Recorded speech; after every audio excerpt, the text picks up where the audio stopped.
This is Nathan Hurling of Group 8 for the class ECE 373, Fall of 2020.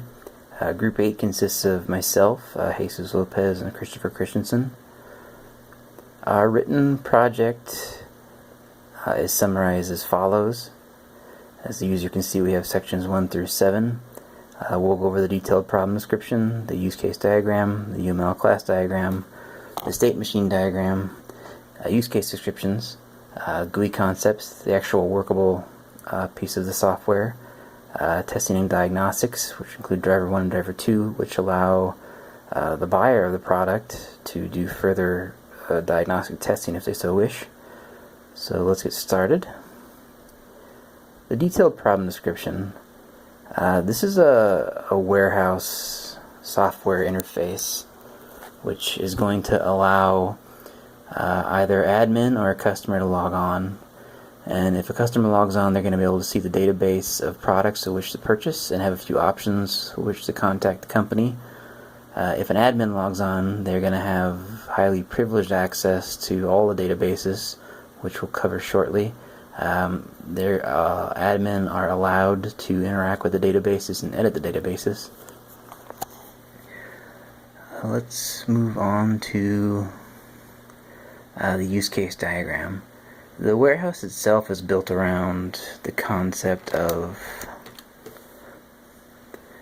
a customer service associates, customers, a sales associate, warehouse associate, a shipping receiving associate, and a customer service associate.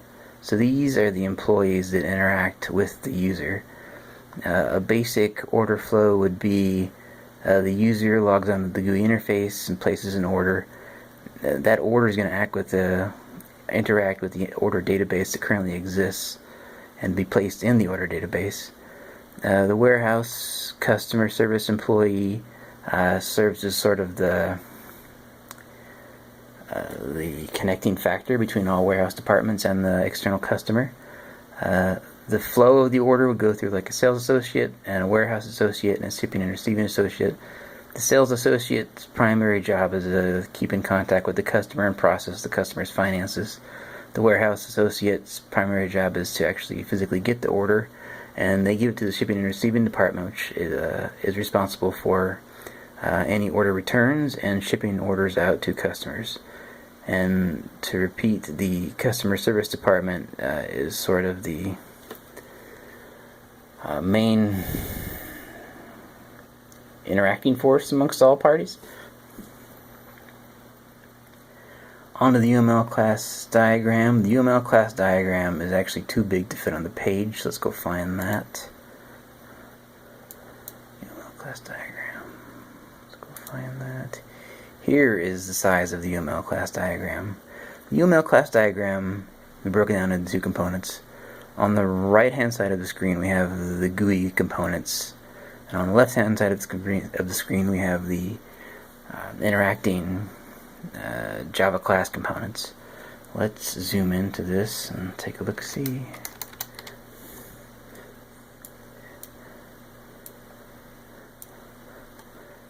So up here we have company. Company then connects to department because the company is composed of departments. Each department is connected to person because a person, which will be is a relationship with customer and employee. Order, let's see. So a department and a person and an order. So a person can place an order. Let's see, made of string. Item. Okay, so an order consists of items. It's an interesting feature over here is a database. A database is going to store everything that the program works with. The database can be an item database, a customer database, employee database, or an order database. And I believe we talked about customers can only see the item database and they cannot edit it, but admin can see all and edit all. Audit would go into the diagnostic section of the additional software. The software allows the user to load their own database and perform an audit where they check if all the database fields match. The GUI interaction is very large. I think, let's see, so you have a controller package, a dashboard package, a custom GUI components package, a dashboard panel list, and a main GUI frame. So this will best be explored when we actually go over the software. Let's control that. Back to the text. Alright. Here is our state machine diagram. State machine diagram is modeling the flow of a customer placing an order and a customer hopefully receiving an order. So here's order placed, it runs through the sales department, financially verified, then it goes to the warehouse order department where they actually pick the order. The order is still being processed, it goes to shipping and receiving. All along the way, let's see, all these departments or customers are interacting with the databases and customer service. Customer service ties everything together, and everyone has an option to audit the database in case something is incorrect in their records. Use case descriptions. Let's cover a few use case descriptions. This first use case here is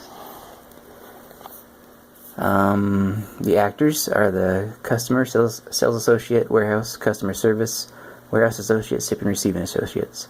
It's a GUI interface is what we're calling here. So this really describes a very broad use case of the program. The GUI is going to take care of the interaction of the system and the user. It's going to display and update information based on user input. Customers can log in, sign up for an account, order, and cancel an existing order. Sales associates can verify orders. Warehouse customer service can manage the database. Warehouse associates and shipping and receiving associates process the shipping order. And in case the customer wants to return the order, the shipping and receiving also processes the order returns. Exceptions. This is really modeling the information network. So exception is a communication error.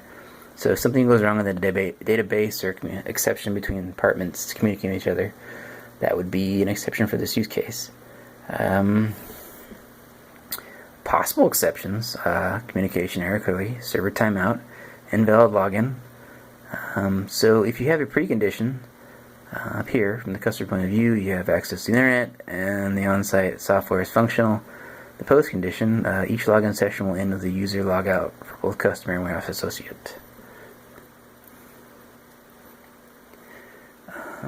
We have a lot of use cases.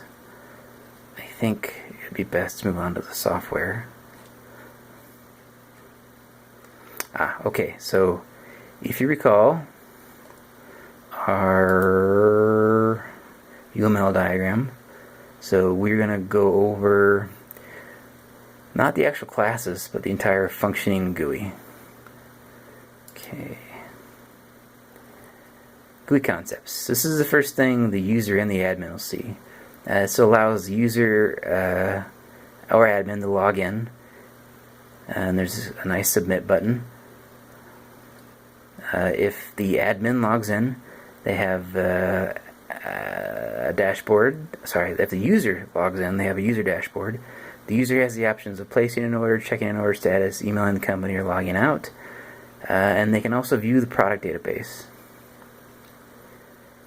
If an admin logs in, they have the power to edit the databases, so they can not only can they view the databases, they can also open and edit the databases. So the admin has the option to log out, select the database to edit, and save their progress. The save progress will kick open a window alerting them to re-enter their username and password for some social engineering regarding how important it is. If you're going to edit the database, you need to be aware of what you're doing. This is if a customer is logging in and placing an order. They have the fields to fill in. I have name, company, desired quantity. This is if the customer wishes to contact the company. They can enter their order number and the company will then send them an email regarding their order. This is if the customer wishes to actually email the company directly. It's an autofill box with the warehouse's email. The customer has to enter their own email. They can enter a text field here and hit submit.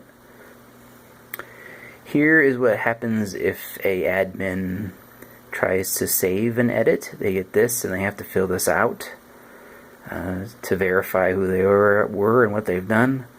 Here is a shot of an item database. So this is the item database with the fields name, description, quantity, and unit price. This is optional testing. The first optional testing we offer is purely text-based. It is a database audit. So you are allowed to load a database of your own choosing and compare it to the current existing databases in the software. And it gives a pass or a no pass to fields matching. Okay, software outline. Testing 2, it's an initial automatic order generator for your database. So it will set up a customer and orders and generate a warehouse and sales associate and customer service and shipping and receiving associates associated with that order, and then it will allow you to test new products entered into your database and test new customers being registered on your own side without actually having customers. So these again are strictly for diagnostic and they come with the software. Okay, I think that's it for our written report.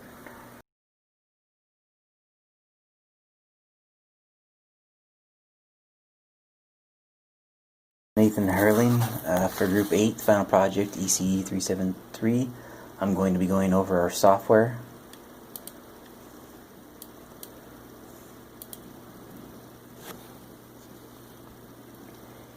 Here is our warehouse interface. The warehouse interface has 3 features of note. The first is the nice graphic design. The second is the option to enter either admin or a user. And we have some built-in security protection. So let's try admin. Let's enter the wrong password. As we can see, the password is hidden.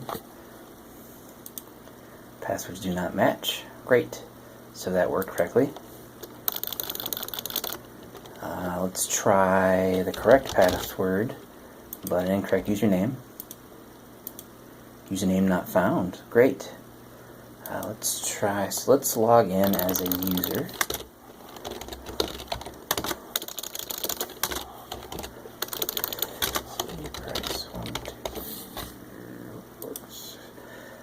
When a user logs in, they get this dashboard to show up.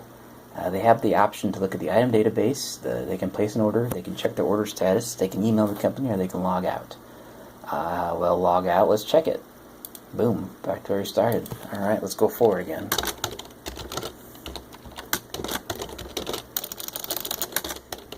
Oh, spelling is hard. Okay, so we're back on the user dash. Let's place an order. Place an order gives you this. So if we look behind this box where they're asking us to fill in the name, description, and the quantity, we can see the item database pop up. The item database has fields name, description, quantity, and unit price for things you can buy in the warehouse. Let's cancel this. Let's go back. We look. This number right here is 50, which means there are that many items currently in the database. So instead of placing an order, let's just click on this, and we can see the database without the foreground pop-up box. Alright, we can see some of these are out of stock. Let's go back. So let's actually place an order. Alright, let's say we look up here, we want a keyboard, multimedia. I can get 15 if I want for $10 a piece. So let's hit OK first. So we have an error check there, so something has to be filled in. Alright, let's see if we can, well, we already know we can cancel. So let's go keyboard, description. Let's get 1. Email successfully sent. Alright, great. Back to the original user dash. So if we want to check an order status, we get this message that comes up here, and this message is telling us the company knows our email because we logged in, so they're gonna send us an email as long as we send them the order we want to look at. So let's say order 1. Okay, successfully sent. Let's see. Suppose you want to email the company for any reason whatsoever. So this box comes up. Let's suppose we hit OK without putting in a from email. We get an alert. So let's put in our email. me@me.net. Hey, I want free stuff. Okay, email successfully sent. The company has been contacted with my request for free stuff. That takes care of the user functionality. Log out. We're back to our login screen. Let's put in admin. Here is the admin dash. Within our database, within our software for the warehouse, there exists 4 databases. Admin has the ability to log out, edit, or save. Admin comes with this warning: with great power comes great responsibility, because any changes made to the databases in here are permanent changes. So let's look at the item database, for instance. Here is the item database. This is the same database the customer could view, but we have an extra button here. Edit and back. Back takes us back. Edit, however, does this. Edit opens up in the environment native software what we're backing our database with, which is a .csv file. And here you could absolutely edit anything if you wanted to. I would not recommend that at the moment. So let's close that. Let's get rid of that. That takes us back here. So we close our database and the Excel file. Okay, so we're done. Great. Now if we wanted to save that, our edits, this alert comes up. Alright, so we're permanently altering the value of databases, so it may or may not be cool, but this is going to ask you to re-enter your credentials. Social engineering here. My name is admin, and my password is unknown. And I hit OK. User password do not match. Let's try one more time. My name is admin. Boom, database saved. We have permanently altered the company's database. So we did that with item. We could do it with any database we want. Here's order. That order has a lot more fields. These are all the orders the company currently has on stock, are in their records.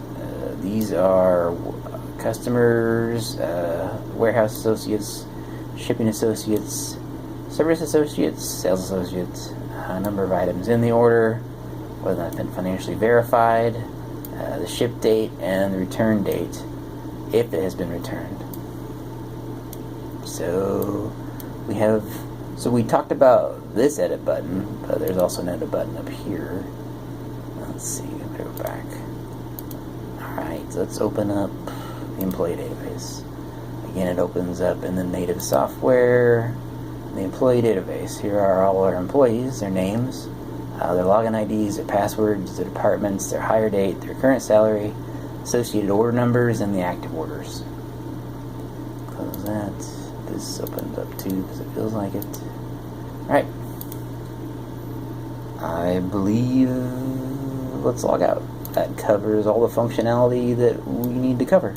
Thank you very much.